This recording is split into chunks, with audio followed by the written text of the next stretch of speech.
Hey yo, what is up YouTube? Welcome back to another chill reaction, man. And tonight we got another video from Mr. Ballin himself, the best storyteller on YouTube, in my opinion at least. And yeah, this video is called Her Evil Plan Put Her on Death Row. Mature audiences only. So yeah, viewer discretion before we get into this. Continue on your own judgment, because I guess this is gonna be, like always, a real story. Mr. Ballin only does real life stories, you know, and I guess it's gonna be kind of scary and let me call it traumatizing in some sense. So yeah, continue on your own judgment, like I said. But before we get into this, man, if you are new here, or if not, and you enjoy my content and you haven't subscribed yet, please hit the subscribe button, man, and leave a like, leave a comment, tell me what you thought about the video that we're about to watch. And yeah, let's not waste any more time and get straight into this, man.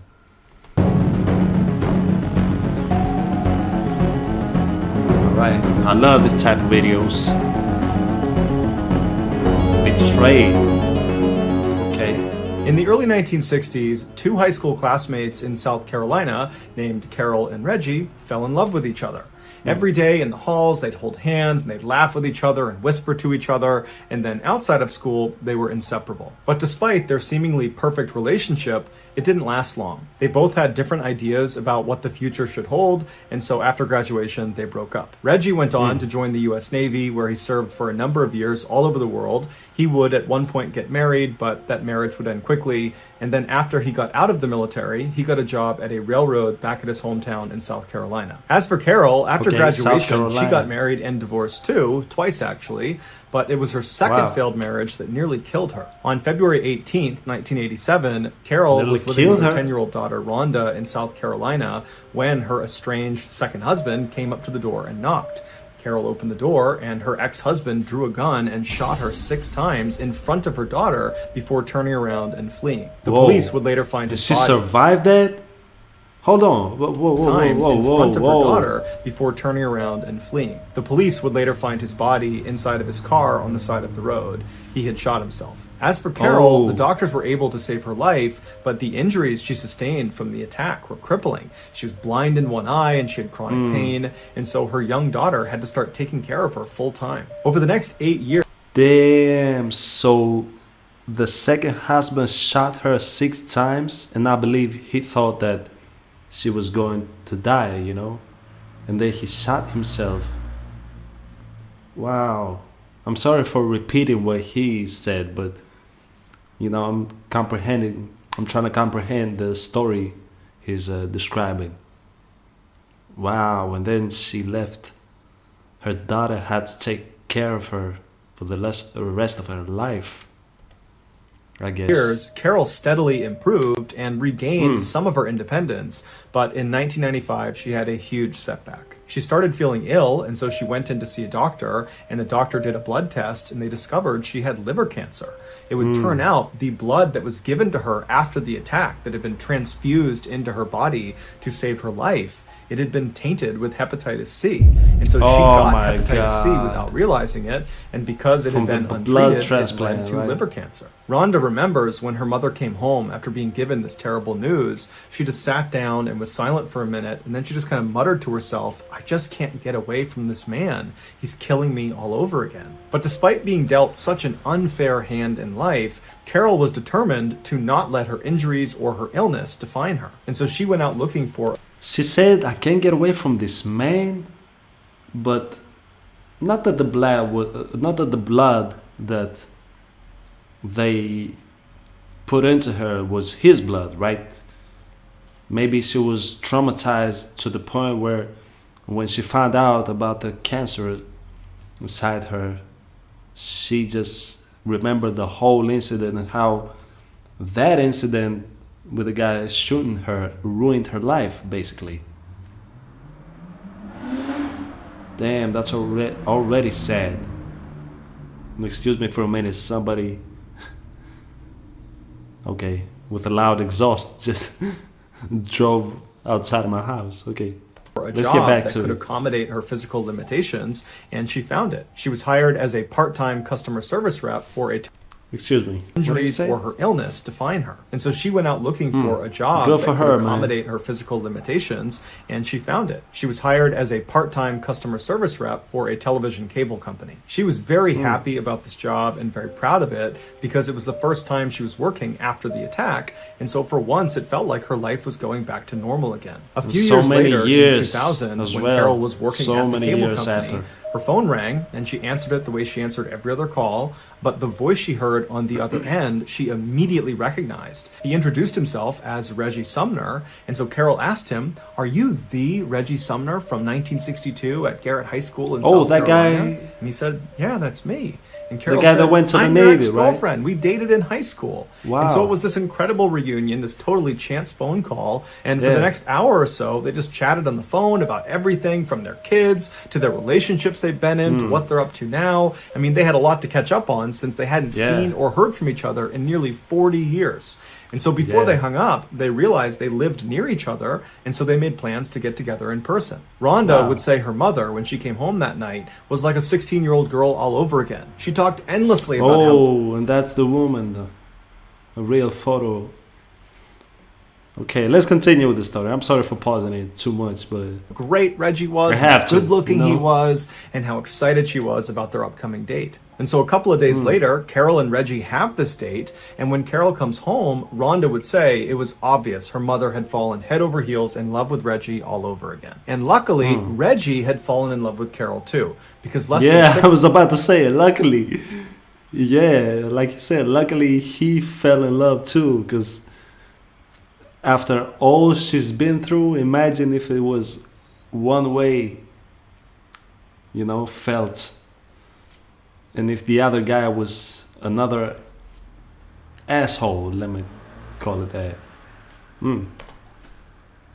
6 months later, they got married and became Mr. and Mrs. Sumner. Wow. Within a year of their marriage, they decided to sell their home in South Carolina and move to Jacksonville, Florida to retire. Even though caring for her mother for all those years had been quite difficult for Rhonda, she said she was very sad to see her mother go, but at the same time, she was really happy for her because it seemed like she had found the one. Over the next couple Yeah, of of years, course. I mean, she was sad because she loved her, She took care of her, of course. It was difficult, but when you have a real relationship with your parents, with your mom, your mother, or whatever, where you take care of her in a situation like this, I'm sure you love to take care of them, even though it's gonna be difficult most of the time, And of course, she was sad. She was moving out, but at the same time, like I said, she was happy that she found love again. Rhonda stayed in touch with her mother, speaking to her almost every single day on the phone. But in July of 2005, Rhonda's mother stopped answering her phone. At first, 2005. Rhonda wasn't that concerned, but after 24 hours of not hearing from her mother or from Reggie, she did get concerned. Because even though Reggie was able to care for Carol, he wasn't in the best shape himself. He had debilitating diabetes, and he had recently broken his Oh. leg, and so was largely confined to a wheelchair. And so if they were to leave their house for an extended period of time, they wouldn't do it without asking for help from Rhonda. And so over the next couple of days, Rhonda incessantly called her mother and called Reggie. Yeah, and I'm guessing both of them, her mother and her husband, they were over the age of, I guess, 50 or 60 at 2005. If they were in high school in the early 60s, yeah, they were, they were like, their age was not, I don't want to call them old, but you know what I'm talking about. They were not in the early 20s or anything like that. So yeah, it's reasonable to worry about them. House for an extended daughter, period of I mean, time, they wouldn't do it Rhonda. without asking for help from Rhonda. And so over the next couple of days, Rhonda incessantly called her mother and called Reggie, but she never got through to them. And so finally, after almost 72 hours of not hearing from them, she decides to just hop in her car and drive the 4 hours to Jacksonville to check on them personally. When she got there, she saw her mother and Reggie's car was not in the driveway like it normally would be. Oh. And so Rhonda went up to the front door and she knocked and she's yelling for her mom them, but nobody's coming to the door, even though lights are on inside the house. And so Rhonda eventually tries the handle of the door, and it's open. And so she opens it up, she steps inside, she yells again for her mom and for Reggie, but no one yells back. And then she sees their beloved dog, Mikey, that they brought everywhere with them, was still in the house. And so she's thinking, where would they have gone without bringing Mikey? And so Rhonda continues to walk through the house into the kitchen. And when she gets there, she sees on the table are 2 plates of food where the food looks like it's a couple of days old. And it's just sitting on the plate like they had been eating it and then just abandoned it there. And like then something happened and suddenly they had to go out or something, you know? Because who would leave their food on the table? You know, like something happened. And maybe something serious happened. And it's just sitting on the plate like they had been eating it and then just abandoned it there. And then in the sink are all these dirty dishes, and then on the stove are half-cooked pots of food. And Rhonda knows her mother is an extremely tidy person, and she never would have left her house with dirty dishes and food out on the table. And so red flags are going up for Rhonda. But what ultimately sealed the deal for her was when she turned and looked on one of the counters, she saw the cell phone that Reggie and Carol shared was still sitting there along with Carol's purse. And then next to that was both of their medications, which was Reggie's insulin and Carol's liver cancer medication, both of which were life-saving and needed to be taken every single day. There's no way they would have left the house without those things. And so Rhonda immediately calls the Jacksonville Police Department and she files a missing person report. And before long, the missing couple story is all over the news, and all of the networks are asking people if they have information to come forward. But no one came forward, and so the only lead the police had was to track down the Sumner's car, which was missing from their driveway when Rhonda showed up at their house. So the police shared the description of their vehicle all across the state, and very quickly they got a hit. The car had been found abandoned in a Florida town about 1 hour west of Jacksonville. It had been parked in this semi-forested, very secluded area off of a dirt road, and there was nothing inside of it, but they saw the battery had been taken out, leading some of the officers to speculate that perhaps the Sumners really had just driven away from their home without telling anybody and then ran into car troubles. But that theory would quickly be thrown out the window when 5 hours later, the Jacksonville police received a very strange phone call. The man who called in said he was Reggie Sumner, and he said he had seen the news about him and his wife being missing and that was just totally not true, that in reality they had left, but they were just fine and they'd be back soon. The police are immediately suspicious of this person. They don't think it's Reggie Sumner. Yeah, I mean, of course they were suspicious, but do you think that he actually saw I mean, did he tell to the police that he saw the news that they were missing, and what was the point of calling the police? Like, yeah, I saw the news that you're saying we're missing, but yeah, we're going on a trip and we'll be back soon. But why would you leave your medications behind? Like he said, the police was immediately sus about the guy calling, you know? And they'd be back soon. The police are immediately suspicious of this person. They don't think it's Reggie Sumner because, for one, he sounds like a young man and Reggie is a 61-year-old. And so the voice didn't really line up. And just the way he was talking about this disappearance like it was no big deal, that also just didn't really make sense. And so one of the officers asked Reggie, "Are you with your wife, Carol?" And he said, "Yep, I'm with her. Here she is." And so a woman hops on the phone who says she's Carol Sumner, but she sounds far too young to be Carol Sumner, who's 61. This sounds like a 18, 19, 20-year-old girl, and she too just reiterates that everything's just fine and they've gone out for a couple of days, there's nothing to worry about, and you police can stop looking for us. And so after this call ends, man, that's way too suspicious, because you'd think that they would recognize, like you said, a 60 plus year old talking to the phone, and they...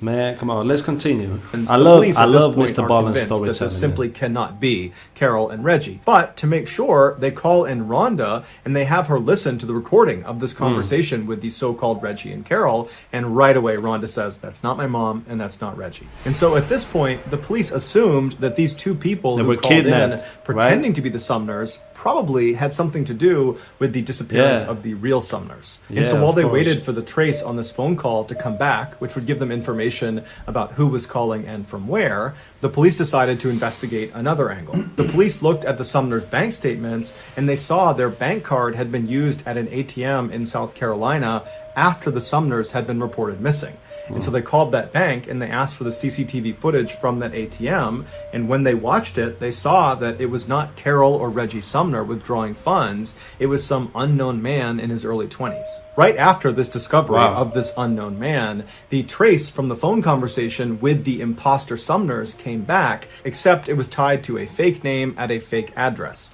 So that wasn't helpful to the police in their investigation. However, when they went through this cell phone's call logs, which they got with the phone trace, they saw whoever owned the cell phone had recently placed a call to a car rental company in South Carolina. And so the police call this car rental company Oh. and they speak to the manager and they're able to figure out that somebody using this cell phone number had indeed called and had rented a car, and the car they rented matched the description of the car the unknown man was driving in the ATM surveillance footage. But this car had been rented to a woman. Her name was Tiffany Cole. The rental company Yeah, maybe the woman that also spoke on the phone, you know, when they called the cops. Of course. I told believe it police was her. that all of their cars had satellite tracking information built into them. And so police were able to use that information to track Tiffany's rental car to a motel in South Carolina. The initial thought was that maybe the Sumners are being held against their will in this motel. And so Yeah, that was my first thought too. Excuse me. That they were kidnapped by those two people and, you know, got their cards and went to withdraw money. very quickly, a police force was organized, and on the morning of July 14th, so 6 days after the Sumners were listed as missing, they arrive at this motel, they go to the front desk, they find out what room Tiffany is in, they get the key, and they go up and they open the door. The Sumners were not inside. Instead, there were 3 young adults sitting there. It was 24-year-old Tiffany Cole, her boyfriend, 23-year-old Michael James Jackson, and his friend, 19-year-old Alan Wade. Also in the room were dozens so of... the guy, excuse me, the guy that withdrew the money was the guy on the right? Michael Jackson. Is he really called Michael Jackson? What the hell? and his friend, 19-year-old Alan Wade. Also in the room were dozens of bags of recently purchased merchandise, like computers and video games and clothes and perfume. And also they discovered the key to the Sumners' vehicle and Reggie Sumner's prized coin collection. The police brought all 3 back to the police station and put them in separate rooms to be interrogated. At this point, it was obvious to police that these 3 had something to do with the Yeah. Sumners' disappearance. They had all these things in the room that I mean, of tied them to course. the missing couple. And so now the police, as they interrogated them, it was not so much about connecting them to the Sumners as much as it was about helping them find the Sumners. At first, all 3 of them either didn't talk or were totally uncooperative. But under intense questioning, Tiffany cracked a little bit. She said that they had robbed the Sumners, but nothing more. They didn't do anything else besides rob them. And there had been a 4th person involved in the robbery, 19-year-old Bruce Nixon, who was friends with Alan Wade. Bruce lived nearby, so the police quickly rounded him up and brought him in for questioning, and unlike the other 3, Bruce immediately caved. And the story he told about what happened to the Sumners brought many of the police that were involved in this investigation to tears. He said it all started with Tiffany. Tiffany used to be neighbors with the Sumners back when they still lived in South Carolina. Tiffany had a pretty rough upbringing and her father was permanently sick. And so the Sumners kind of took her under their wing and looked after her and built a very close relationship with her and kind of treated her like she was one of their daughters. Anything she needed, if she needed money, food, anything, they would give it to her. For example, Man, that's another example why you can't trust nobody, man. He said they were treating her like she was one of their daughters. And I'm sure that Tiffany girl is the one that is mentioned on the title, you know? Her plan put her on death row. Jesus. Let's continue with this. Wow. Anything she needed, if she needed money, food, anything, they would give it to her. For Even example, money, in food. 2001, right before they left for Florida, They were good people, they sold a you car know? to Tiffany, but they sold it for basically nothing because they knew she didn't have any money and she really needed a car. 4 years later, in June of 2005, Tiffany was partying in Jacksonville, Florida with her new boyfriend, Michael James Jackson, when they got kicked out of the house they planned on staying in for the night. And so now they don't have a place to stay, they don't have any money, and that's when Tiffany remembers the Sumners had moved to Jacksonville and they would always help her out if she needed anything. And so the two of them Okay. drive to the Sumners' house in the middle of the night, they haven't called them, and they just knock on the door, totally uninvited. And Carol comes to the door, and when she opens it, she sees Tiffany, and immediately she's like, "Oh my goodness, I haven't seen you in so long. Come in, come in. Who are you? Oh, Michael, great to meet you. Come on inside. I'll get you food. We'll get you fed. What do you need? What can we do for you?" And so that's when Tiffany explains to them that They were good people, man. I don't know where this is going, but it's gonna end up badly. I mean, of course. Poor people. their plans had kind of fallen through and they didn't have a place to stay that night, and would it be possible to stay with them?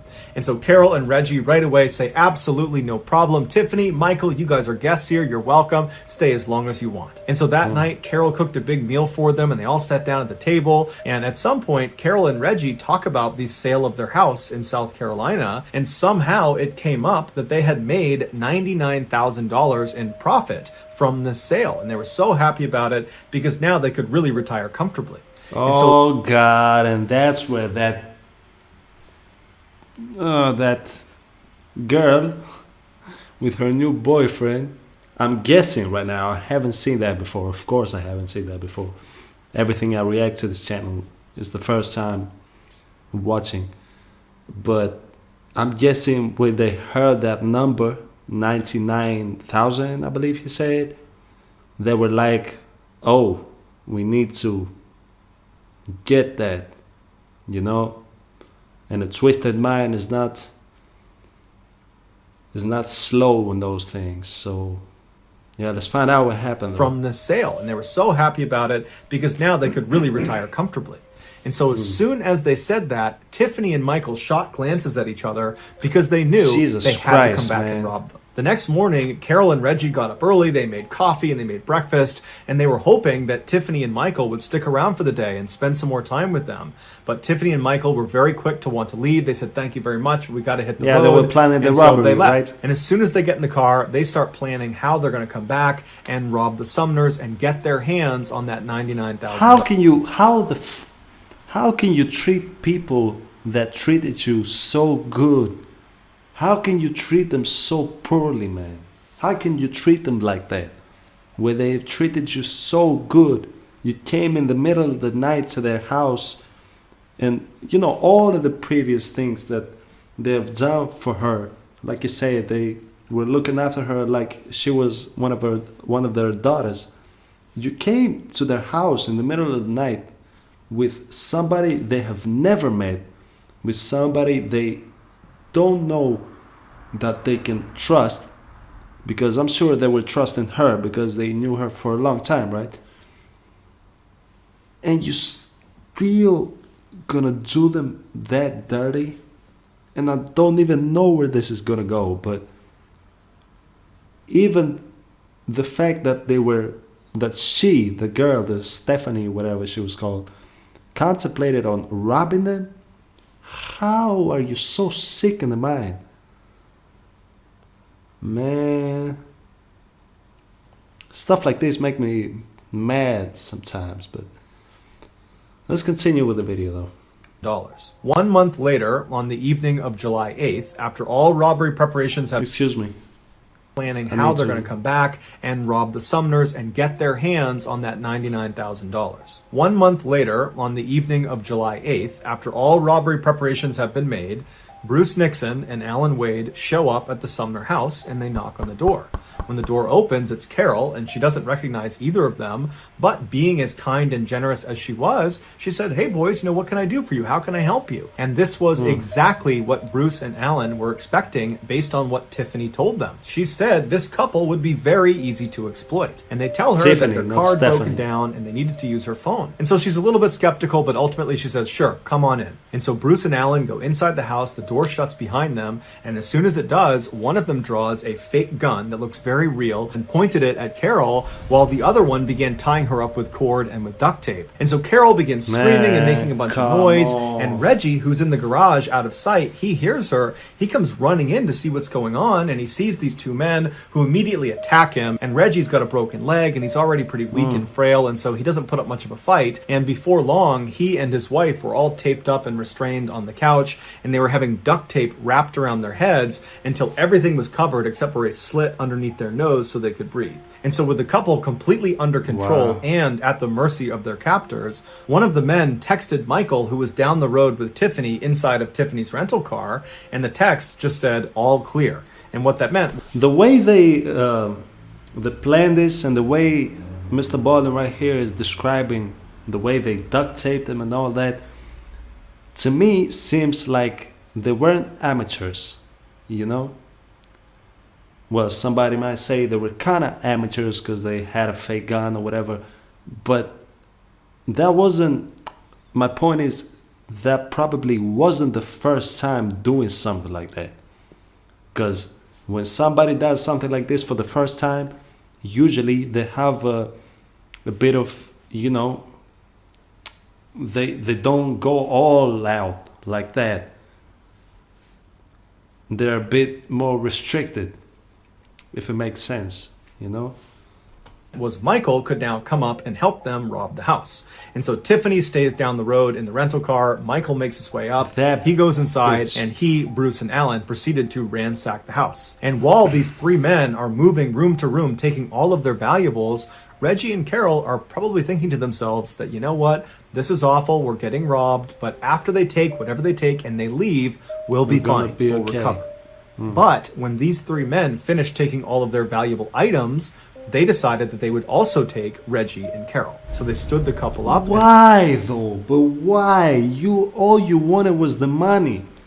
That's what Tiffany or whatever that bitch's name was and that other motherfucker said, right? That they wanted the money. Why would you take them with you? Just leave them there. Leave the people alone. You have to be sick. I mean, yeah, of course.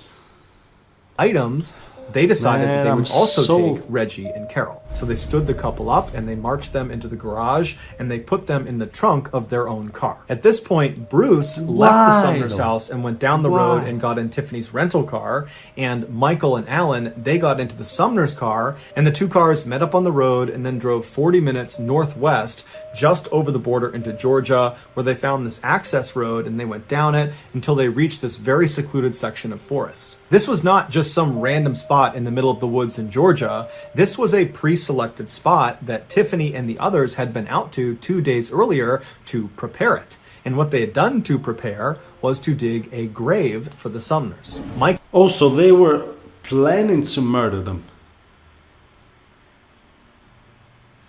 Man, these people were so freaking sick.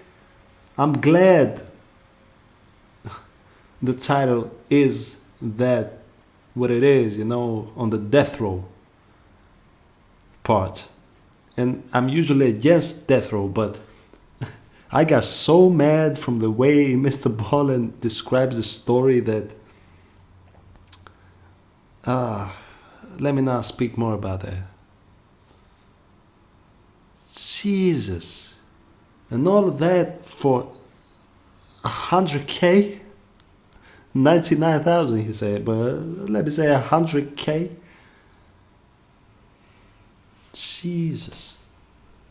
Michael and Alan, in the Sumner's car, drove up right next to the gravesite, while Tiffany and Bruce came up right behind them. And once they'd all stopped, they got out of the car and they went right behind the Sumner's car and they popped open the trunk. It's believed the temperature inside of that trunk was well over 100 degrees. And so Reggie and Carol were sweating profusely, and the sweat had caused their restraints to slip off their wrists and slip down off their face. And so the two of them were found holding on to each other and crying and praying. Seeing how weak they already were, the group decided they did not need to put new tape around their wrists or their face. They weren't going to go anywhere. And so they grabbed the two and they pulled them out and dumped them on the ground. It was probably around this time that the Sumners realized Tiffany was one of these four people that was doing this horrible thing to them. Look at this bitch's face. Don't you want to punch? Come on, man. I'm sorry for laughing, but I got to, because looking at this after knowing all of that,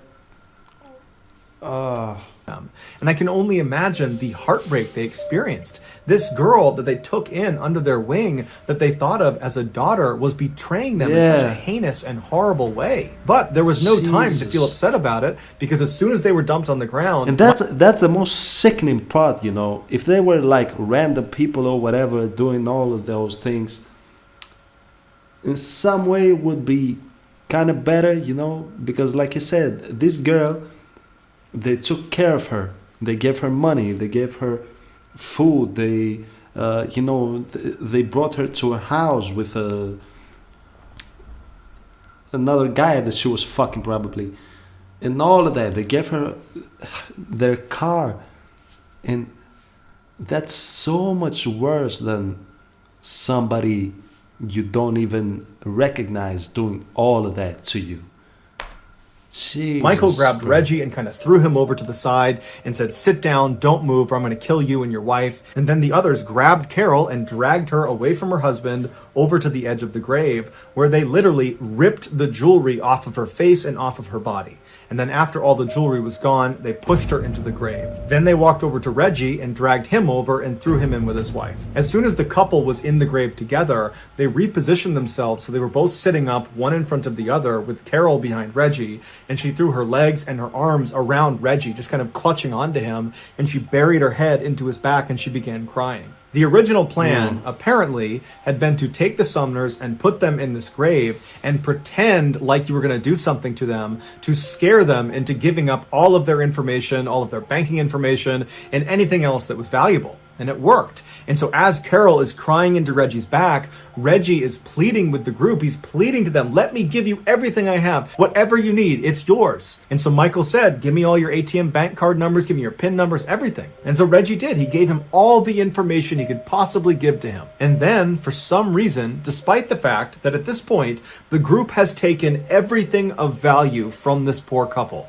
They have extracted all the valuable information they could possibly get from them. Despite that, they decide that that's not enough. They need to kill the Sumners. Why, and they need to though? kill them in the worst way imaginable. They need to bury them alive. For hours, the group slowly, shovelful by shovelful, filled in this hole with Reggie and Carol sitting at the bottom begging for their lives. But the group didn't care at all. They just kept shoveling dirt down on top of them until the dirt and mud had gotten up to their necks and the weight of the dirt was pressing in on their chest. I have nothing to say anymore. Oh my Jesus. It was making it really hard to breathe. And so as Carol and Reggie are feeling this happening to them, they can feel themselves being crushed under this weight. Their cries for help become more and more desperate, but more spaced apart, because their breathing at this point is so labored, it's so hard to get a full breath that they're conserving their air at this point. And then at some point, as the dirt crept closer and closer to their mouths, they had to tilt their heads up to try to get a good breath of air. But when they did that, they began shoveling dirt directly onto their faces, causing them to choke and gag. They're inhaling this, and it's becoming nearly impossible to catch a breath. They're dying at this point. And so finally, another layer of dirt was thrown on top of them, and they disappeared under the soil. but their sounds didn't go away. They continued to whimper and Yeah. make sounds as more and more dirt was put down until finally they had filled in the hole and they began packing the dirt down with the backs of their shovels. And they could hear underneath the soil still the sounds of this couple dying. This was a slow and horrible death. After How fucked up do you have to be in your mind to be able to do something like this and hear the people calling for help and calling and screaming and Jesus, bro, are those people that they did that? They're not people. They're monsters. They're worse than monsters. I don't know.